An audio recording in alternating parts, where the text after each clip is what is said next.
They all thought my sister stole my golden ticket to happiness. They didn't know she just walked into my old nightmare. The Hunter family's decree was simple. The first to bear a grandson, my sister Jocelyn or me, would inherit $1 billion fortune. In my last life, I won that prize by marrying the quiet, wheelchair-bound Oliver Hunter. He recovered, I conceived, and on the day I went into labor, my sister, driven mad by her own abusive marriage to the powerful Hector Hunter, ended us both. This time, when Jocelyn snatched the extravagant golden bouquet Oliver sent for me, her eyes burned with reborn ambition. I want to marry Oliver, she declared. I simply smiled and let her. My father, ever the peacekeeper, tried to intervene. Jocelyn, your health is fragile. Hector is strong. This is for the best. He then pressed Hector's simple gardenia bouquet into my hands. Yvonne, Oliver may have a disability, but his reputation is good. All my life, I was the shadow to her light. My achievements were capped, my desires silenced, all so Jocelyn could shine. I was expected to yield, and so I did. If Jocelyn prefers it, we can switch. She smirked, inhaling the unique fragrance from the gold-threaded petals. Don't say I didn't warn you, Yvonne. I've heard Hector is inadequate. She didn't know that the bouquet's special scent was a trap Oliver had set to ruin my reputation,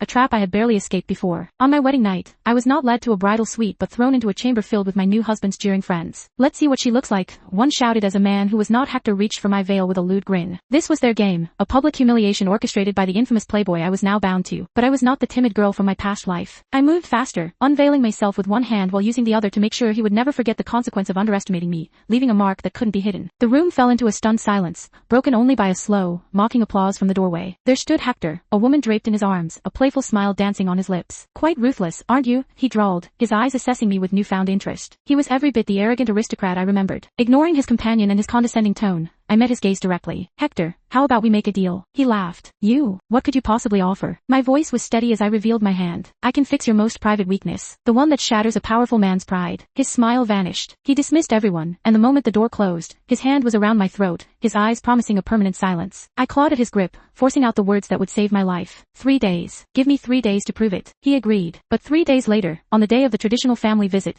he was a no-show. I arrived at my parents' home alone, only to find Jocelyn flaunting a massive diamond ring from Oliver. Your husband didn't even come with you, she taunted, though I could see the faint purple bruises peeking from beneath her sleeve. She tried to douse me with red wine, but stumbled and fell, immediately crying to our father that I had attacked her. As my father raised his hand to strike me for, jealously, harming my sister, a cold voice cut through the room. Who says I didn't come? The real twist isn't that I can cure the broken man she left me with. It's that the perfect husband she stole is the monster who broke me, and this time, I hold all the keys to his ruin. Should she expose her sister's perfect husband for the monster he is?